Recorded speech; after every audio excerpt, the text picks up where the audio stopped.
warahmatullahi wabarakatuh. Innal hamdalillah nahmaduhu wa nasta'inuhu wa nastaghfiruh wa na'udzu billahi min shururi anfusina wa min sayyiati a'malina. May yahdihillahu fala mudilla lahu wa may yudlil fala hadiya lahu. Asyhadu an la ilaha illallah wahdahu la syarika lah wa asyhadu anna Muhammadan abduhu wa rasuluh. Qala Allah Ta'ala fi kitabihil karim, ya ayyuhalladzina amanu taqullaha haqqa tuqatih wa la tamutunna illa wa antum muslimun. Amma ba'du, fa inna astaqal hadithi kitabullah, akhiral hadi hadi Muhammadin sallallahu alaihi wasallam, asyarul umuri muhdatsatuha wa kullu muhdatsatin bid'ah wa kullu bid'atin dhalalah wa kullu dhalalatin finnar. Allahumma sholli ala Muhammad wa ala alihi wa ashabihi wa man tabi'ahum bi ihsanin ila yaumiddin. Ayyuhal ikhwah azani wa azakullah. Alhamdulillah, puji syukur kita panjatkan kehadirat Allah Subhanahu wa taala atas segala nikmatnya, sehingga di siang ini kita melanjutkan kembali kajian rutin kita di hari Kamis siang ini, di mana kita membacakan kutaib, yaitu kitab kecil yang berjudul Makarimul Akhlak, kemuliaan akhlak, yang ditulis oleh Syekh Shalih Utsaimin rahimahullah taala.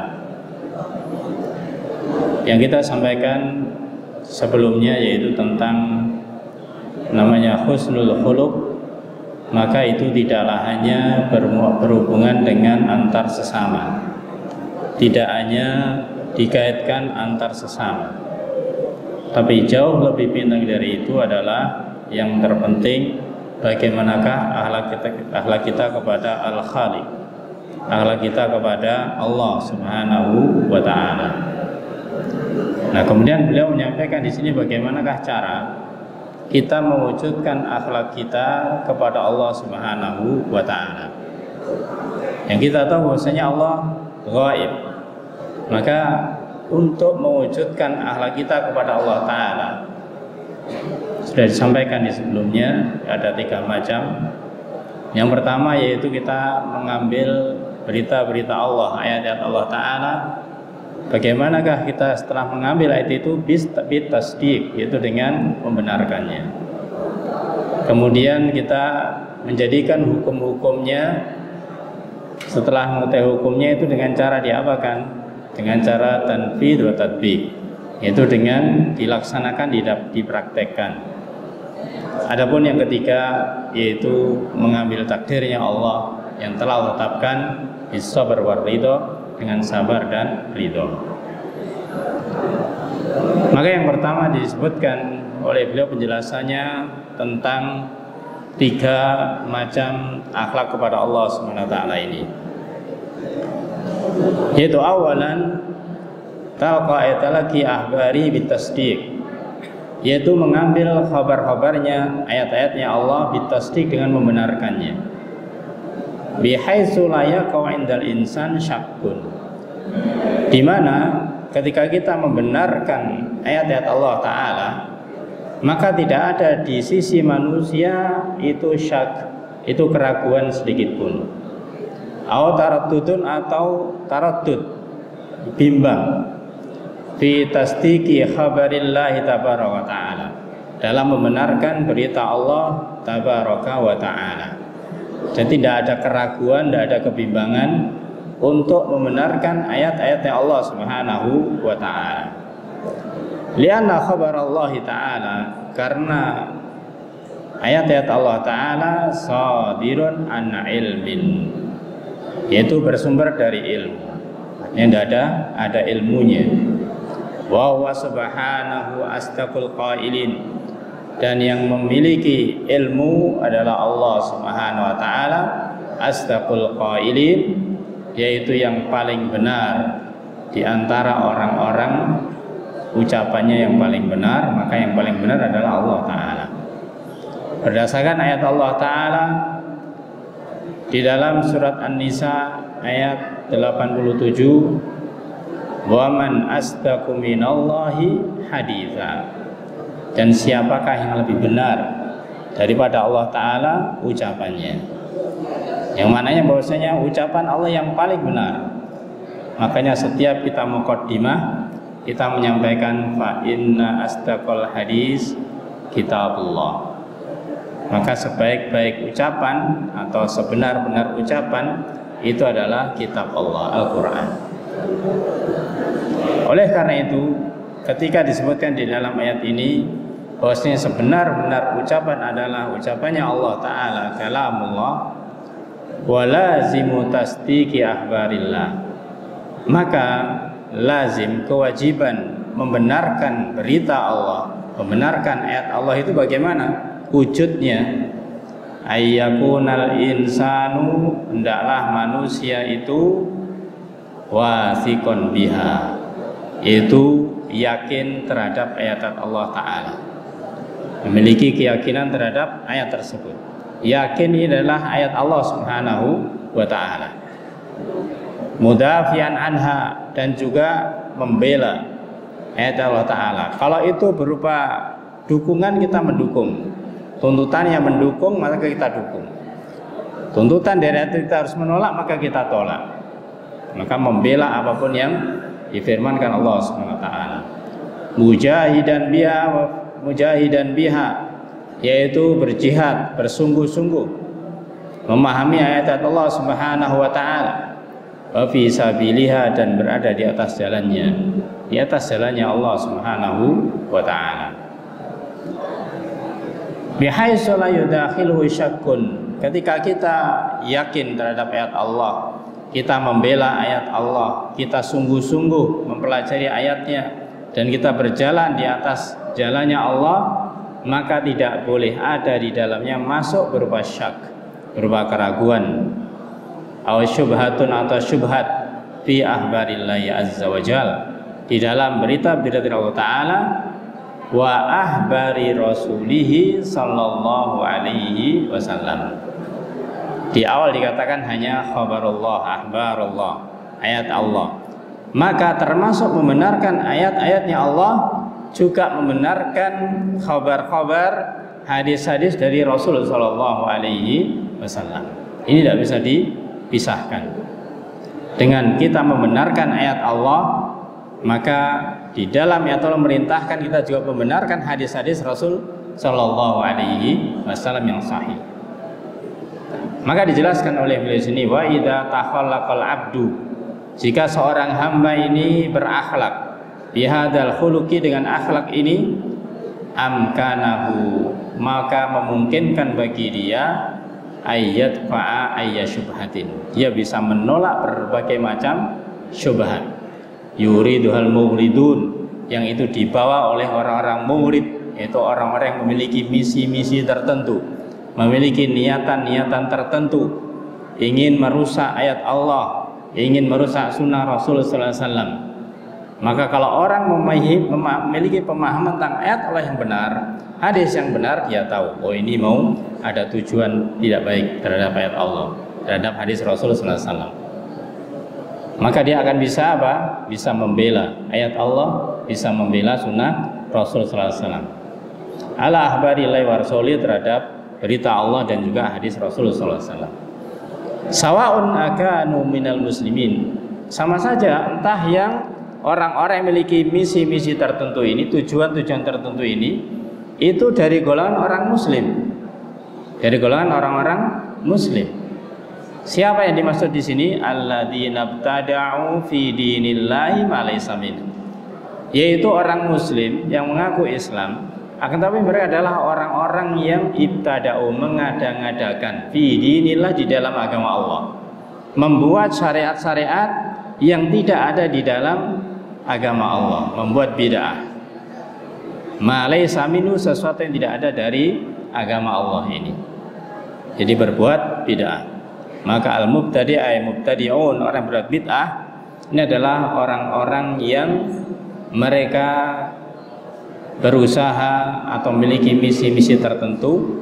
Ketika mereka sadar, itu sebenarnya mereka akan menjauh dari ayatnya Allah, menjauh dari hadis Rasul sallallahu alaihi wasallam. Am kanu min ghairil muslimin, atau mungkin sumbernya bukan dari orang Islam, orang kafir. Alladzina yulquna syubah, yang mereka itu memberikan yang namanya syubhat fi qulubil muslimin, di dalam hati-hatinya kaum muslimin, biqasdi fitnatihim wa idlalihim. Dengan tujuan apa? Mereka memberikan syubhat dengan tujuan membuat fitnah di antara kaum muslimin atau membuat sesat di antara kaum muslimin. Maka banyak para jamaah ya ikhwah azanillah, ya, orang-orang, apakah dia itu orang-orang orientalis, ya, orang-orang katakanlah orang-orang barat yang kafir, mereka itu ketika menginginkan orang muslim itu keluar dari agamanya, itu dengan cara yang halus. Cara halus maksudnya mereka tidaklah langsung mencerca, menjelek-jelekan Islam, tidak. Mereka malah justru mempelajari tentang Islam itu. Kalau di agama Nasrani namanya misionaris. Mereka memiliki misi agar orang muslim ini masuk ke dalam Kristen. Nah, mereka bukan berarti tidak tahu Islam, tapi mereka mempelajari Islam, kemudian dicari-cari kelemahan-kelemahan di dalam Islam itu.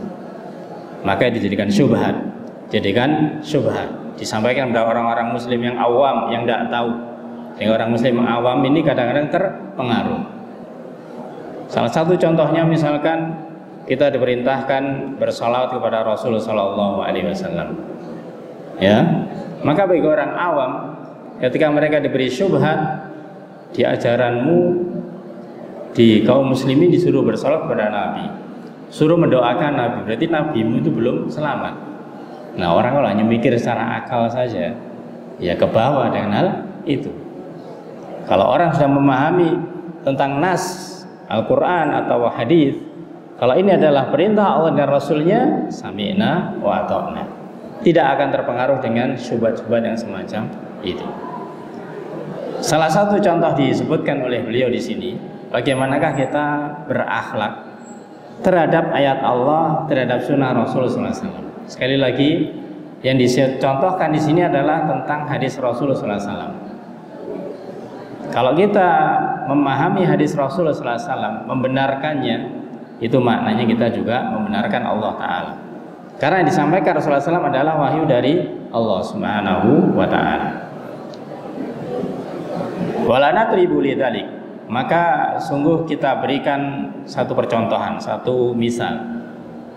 Walana dzalika mathalan hadisud dzubab, hadis tentang masalah lalat, tidak asing bagi kita. Sabata bi Sahihil Bukhari, telah tetap di dalam kitab Sahih Bukhari, min hadisi Abi Hurairah radhiyallahu anhu. Jadi hadisnya Abu Hurairah sallallahu ridhoinya. Anna Nabiyya sallallahu alaihi wasallam qala, bahwasanya Rasulullah SAW bersabda, idza waqa'ad dubabu fi syarabi ahadikum falyalmishu. Kalau ada lalat itu berada di minuman salah seorang di antara kalian, ibarat kita memegang gelas, kemudian di dalam minuman kita ada lalat yang hinggap di situ, maka falyalmishu, maka celupkanlah. Ketika kita membawa gelas, misalkan ada minuman, atau mungkin pas terletak atau di atas meja misalkan ada lalat hinggap di situ, perintah dari Rasul adalah celupkan. Setelah celupkan bagaimana? Summa liyatrahu, kemudian setelah dicelupkan buang, ambil, dibuang. Tidak disebutkan berikutnya, tapi maknanya adalah setelah dibuang silahkan diminum, ya, silahkan diminum. Kenapa? Fa inna fi ahadi janahaihi, karena sesungguhnya di salah satu kedua sayap lalat itu daan, itu penyakit. Wa fil akhari, dan di salah satu sayap yang lainnya syifaan, itu adalah penyembuh, penawar. Ayo ikhwah azani wa azakumullah. Maka kemudian beliau menjelaskan di sini, hada khabarun, ini khabar, ini hadis sadirun an Rasulillah, Ini bersumber dari Rasul Sallallahu Alaihi Wasallam. Riwayatnya itu dikeluarkan oleh Imam Bukhari di dalam kitab Tib, juga Abu Dawud, kemudian dikeluarkan Ibnu Majah juga, Imam Ahmad dalam musnadnya juga. Maka beliau mengatakan, ini sumbernya dari Rasul Sallallahu Alaihi Wasallam. Bahwa Rasulullah SAW fi umuril ghaib, dan Rasul Sallallahu Alaihi Wasallam di sini yaitu atau berita ini termasuk perkara yang gaib, termasuk perkara yang gaib. La yantiqu anil hawa, yang Rasul mengatakan bukan karena hawa nafsunya. Rasul ketika mengatakan kalau adalah celupkan kemudian buang dan minum, ya, Rasul tidak ngerti tentang masalah kesehatan, Tapi ketika Allah perintahkan demikian, maka benar Rasul menyampaikan kepada umatnya. La yantiqu illa bima auhallahu ta'ala ilaih. Tidaklah apa yang terucap dari Rasulullah SAW kecuali itu diwahyukan Allah Ta'ala kepadanya. Kenapa? Li'annahu basyarun, karena Rasul juga manusia. Wal basyaru la ya'lamul ghaiba, dan manusia secara umum tidak tahu hal yang gaib. Yang tahu hanya Allah Subhanahu wa Ta'ala. Bal akan tetapi qad qala Allahu lahu, Nabi Allah telah berfirman kepada beliau Rasulullah SAW, yaitu di dalam surat Al-An'am ayat 50. Di dalam ayat itu Allah perintahkan kepada Rasul untuk mengatakan kepada umatnya, qul la aqulu lakum indi khazainullah wa la a'lamul ghaiba wa la aqulu lakum inni malak in attabi'u illa ma yuha ilaihi. Katakan Muhammad SAW, la aqulu lakum, tidaklah aku mengatakan kepada kalian. Rasul disuruh mengatakan oleh Allah, yaitu mengatakan kepada umatnya, tidaklah aku katakan kepada kalian indi khazainullah, aku ini punya perbendaharanya Allah, ini punya ilmunya Allah. Aku tidak punya ilmunya Allah. Wala a'lamul ghaib, dan aku tidak ngerti, tidak tahu tentang yang gaib. Wala aqulu lakum inni malak, dan aku tidaklah mengatakan pada kalian aku ini adalah malaikat. In attabi'u, aku hanyalah mengikuti, tidaklah aku mengikuti illa ma yuha ilayya, sesuatu yang diwahyukan kepada. Nah, maka ini para jamaah, hadzal khabaru yajibu alaina an nuqabilahu bi husnil khuluq. Ini hubungannya dengan husnul khuluq. Berita ini, hadis ini wajib bagi kita untuk menerimanya dengan husnul khuluq. Dengan husnul khuluq. Apa husnul khuluq di sini tadi? Bitasdiq, yaitu dengan membenarkannya. Husnul khuluq terhadap ayat Allah, hadis Rasulullah adalah bitasdiq, dengan membenarkannya. Wa husnul khuluqi nahwa hadzal khabar. Husnul khuluq seperti berita ini yakunu, dengan cara bagaimana?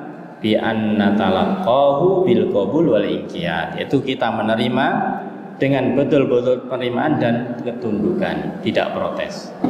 Ya. Wa najzimu bi anna ma qalahu Nabi sallallahu alaihi wasallam fi hadzal hadis fa huwa haqqun wa sidqun. Dan kita harus memastikan, kita harus yakin bahwasanya apa yang Rasul sallallahu alaihi wasallam katakan di dalam hadis ini itu adalah hak wa sidq, adalah benar dan beliau jujur. Wa in i'taradu alaihi man i'tarada,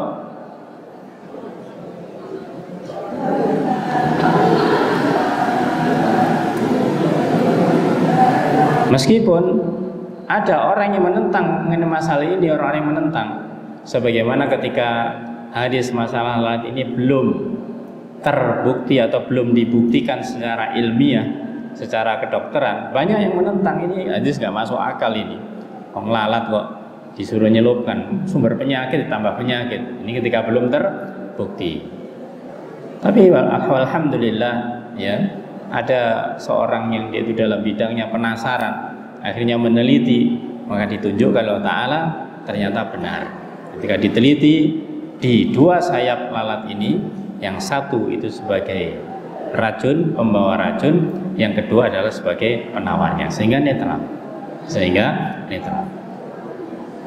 Wa na'lamu ilmal yakin, dan kita mengetahui dengan ilmu yakin, dengan seyakin-yakinnya ilmu.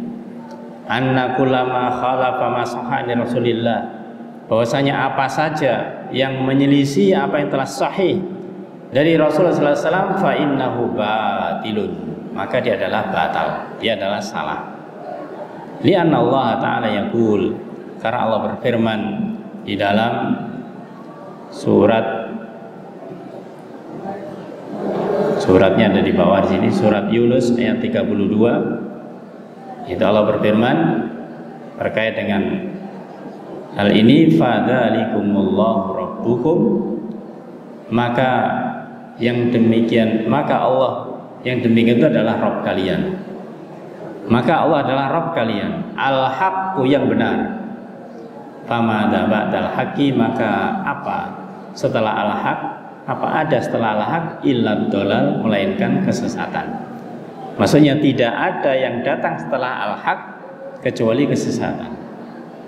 Fa'anna tusrafun, maka mengapa kalian bisa dipalingkan? Jangan sampai kalian berpaling dari al-haq. Maka ini salah satu contoh Rasulullah SAW menyebutkan tentang masalah hadis dubab, hadis masalah lalat. Sehingga pengertian husnul khuluq yang kita bahas ini para jamaah, ketika berkaitan dengan ayat-ayat Allah Subhanahu wa taala, hadis-hadis Rasulullah SAW yang sahih, maka untuk menunjukkan husnul khuluq kita itu adalah bitasdiq, dengan membenarkannya. Itulah husnul khuluq terhadap ayat Allah dan hadis Rasulullah SAW. Ada misal yang kedua, insya Allah akan kita sampaikan pada kesempatan berikutnya. Wallahu a'lam bishawab. Kita cukupkan sampai di sini dengan kafaratul majelis. Subhanakallahumma wa bihamdika, asyhadu an la ilaha illa anta, astaghfiruka wa atubu ilaik. Assalamualaikum warahmatullahi wabarakatuh.